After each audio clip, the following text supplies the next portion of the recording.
Boa tarde, jovem. Aqui é o professor Carlos Wagner, quem vos fala. E conforme eu prometi, fazer alguns vídeos aqui para continuando a nossa matéria, para a gente não ficar muito para trás, não é? Então veja bem, nós estamos falando sobre limites. Acontece que na nossa aula nós vimos alguns exemplos e uns limites que não têm problemas e outros limites que são problemáticos, né, digamos assim, entre aspas. Então, se você tiver, por exemplo, uma situação. Deixa eu fazer aqui para a gente lembrar um pouquinho da aula. Se você tiver assim, se você quiser calcular o limite de uma função como x mais 1, vou colocar um exemplo bem simplesinho. Quando x tende a 3, qual é a primeira coisa que você tenta? É substituir o 3 no lugar do x aqui. Se não tiver problema, então não tem problema, né? Então você já tem o limite resolvido, né? Porque isso é uma função afim, toda função contínua você vai resolver dessa maneira. A verdade é essa, né? Se não tiver problema de continuidade, aí você já resolveu o seu problema. Isso aqui é uma reta, não vai ter buracos, então basta substituir. Mas esse caso aqui é tranquilo, ninguém vai se enrolar. Agora tem umas situações que aí sim você vai ter que trabalhar um pouquinho para chegar no limite, né? E às vezes é bom a gente olhar o gráfico também. Por isso que é importante, lá na frente a gente vai aprender a esboçar gráficos, usando derivados, usando limite, e é bem interessante, bem legal e é bem divertido também. Bom, mas eu selecionei aqui, a gente não vai fazer muito rodeio, porque o vídeo tem que ser curto, né? A gente não pode, por isso que eu vou gravar vários vídeos. Então você tem aqui esse limite, tá? Limite de x ao raiz quadrada de x ao quadrado mais 100 menos 10 sobre x ao quadrado, quando x se aproxima de zero, tá bom? Quando a gente coloca essa notação aqui, é x se aproximando de zero pela direita e x se aproximando de zero pela esquerda. Depois a gente vai ver que tem uma maneira de dizer quando é só pela direita e quando é só pela esquerda também, tá bom? São os limites laterais, mas a gente vai já chegar lá. Bom, qual a primeira coisa que você tenta? É substituir o zero aqui, né? Quando você substitui, você vai ter zero mais 100, raiz quadrada de 100. Deixa eu pegar uma outra cor. Raiz quadrada de... Aqui vai dar zero. Raiz quadrada de 100 é 10. 10 menos 10, zero. Você teria isso aqui, né? Igual a zero. Aí substitui no denominador, zero sobre zero. Aí já a gente já viu que isso aqui é uma indeterminação, né? Mas nós temos esperança de resolver sempre que der zero sobre zero, né? Bom, vamos lá. No caso, quando você tem, nós vimos na sala de aula exemplos de dois polinômios que tinham a mesma raiz, né? Aí você fatora os polinômios e elimina o problema, que é exatamente aquele binômio que contém a raiz, né? Mas nesse caso aqui não é polinômio, né? E aí, o que você faz? Mas tem uma maneira padrão também para resolver esses limites quando aparece uma raiz quadrada. Aqui, se aparecer raiz quadrada menos alguma coisa, o que você vai fazer? Vai multiplicar por raiz quadrada mais alguma coisa. Mais o que aparecer. Se for menos, você multiplica por mais. Se for mais, você multiplica por menos, tá bom? Alguns chamam isso de conjugado impropriamente, né? Mas pode chamar também, não tem problema nenhum. E conjugado se refere à teoria de números complexos, né? A gente pode chamar, não tem problema nenhum, se a gente estiver entendendo, esse é que é o, isso funciona, né? Digamos assim. Se estiver entendendo, tá bom. Vamos lá, então vamos multiplicar por raiz de x quadrado mais 100 mais 10, numerador e denominador, tá bom?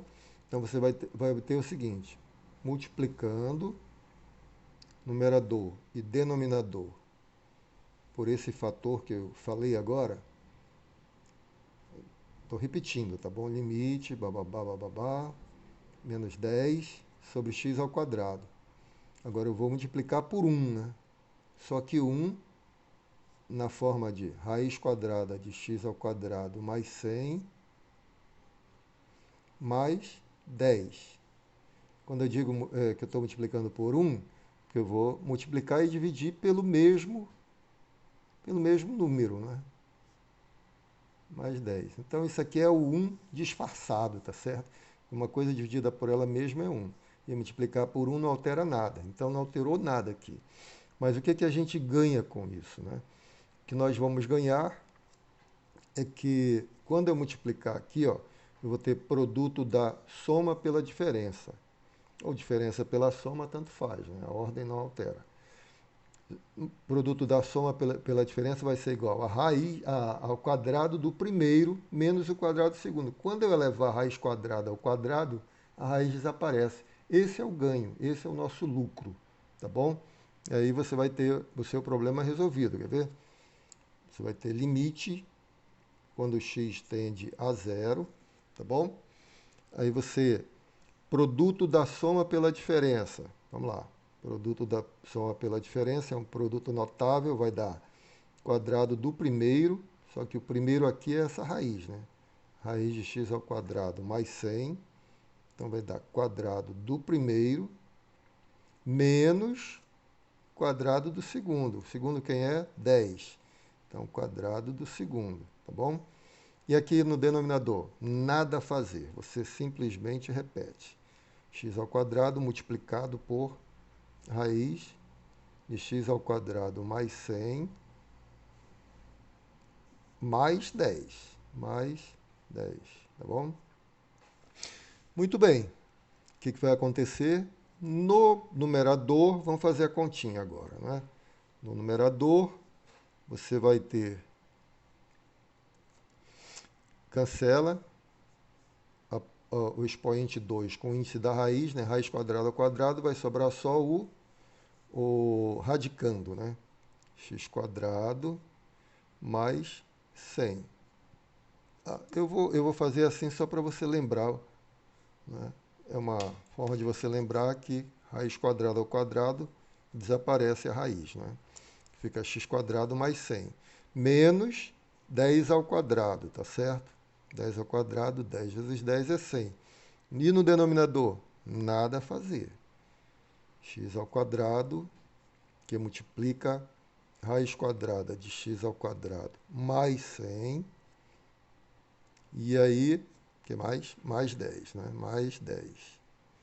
E essa rede se estende um pouquinho mais, né? Tá bom? E agora? No numerador você tem x ao quadrado mais 100 menos 100. 100 menos 100 é zero. E a gente costuma também, a gente gosta de cortar, né? Cortar 100 por 100. Que vai dar zero. Daí você fica simplesmente com limite, isso aqui é igual. No numerador sobrou apenas x ao quadrado. Olha só que maravilha, né? X ao quadrado aqui, x tendendo a zero. Multiplicado por raiz quadrada de x ao quadrado mais 100, né? X ao quadrado mais 100. Vamos cobrir todo mundo aqui por causa da chuva. Mais 10, tá bom? O que aconteceu agora? O que você percebe? Tem x ao quadrado no numerador, x ao quadrado no denominador. E você, de novo, como a gente gosta de cortar, né? X ao quadrado dividido por x ao quadrado vai sobrar 1 aqui no numerador, tá bom? Não fica nada, porque tem o 1, que é o elemento neutro, né, da multiplicação e da divisão. Continuando, então você ficou com limite de 1 sobre a raiz quadrada de x ao quadrado mais 100 mais 10. Será que melhorou alguma coisa? Nós eliminamos, multiplicamos, dividimos, cortamos, um monte de coisa. Será que adiantou algo? Vamos lá. Vamos substituir o zero agora. Vale lembrar que essa expressão é a mesma que esta. A gente fez uma modificação, mas é a mesma. Né? Tá certo? Com exceção do ponto zero, onde aqui não funcionava. Né? O zero não está no domínio dessa função. E aqui já está. Né? Esse é o ganho. Né? Agora você pode substituir por zero. Quando você substituir por zero, você vai obter, no numerador é 1 mesmo. Né? 1. E aqui vai ficar 0 ao quadrado, 0, mais raiz de 100, 10, mais 10. Tá bom? Então agora não tem problema nenhum. Se desse zero no numerador, também não tem problema. 0 dividido por alguma coisa dá zero. Né? O problema mesmo é o zero no denominador. Você conseguiu tirar o problema, acabou, o limite está resolvido, né? Então você tem 1 sobre 10 mais 10, que é igual a 1 sobre 20. Então, problema resolvido. Só lembrando que quando você tiver uma expressão com raiz quadrada mais alguma coisa, ou raiz quadrada menos alguma coisa, ou alguma coisa menos raiz quadrada, alguma coisa mais raiz quadrada, envolveu raiz quadrada, você faz isso. Multiplica pela mesma expressão, trocando o sinal do meio. Por quê? Porque aí você vai ter um produto da soma pela diferença. E aí você praticamente está com o problema resolvido, tá bom? Porque você sabe que produto da soma pela diferença é quadrado de um menos o quadrado do outro, quadrado do primeiro menos o quadrado do segundo, né? E aí quando você eleva a raiz quadrada ao quadrado, isso aí se cancela, como aconteceu aqui, né? Ou a raiz desaparece, tá bom? Bom, então espero que tenham entendido, espero que tenham gostado. Qualquer coisa, perguntem aí pelo grupo. Um grande abraço, fiquem com Deus. Logo mais eu continuo essa aula.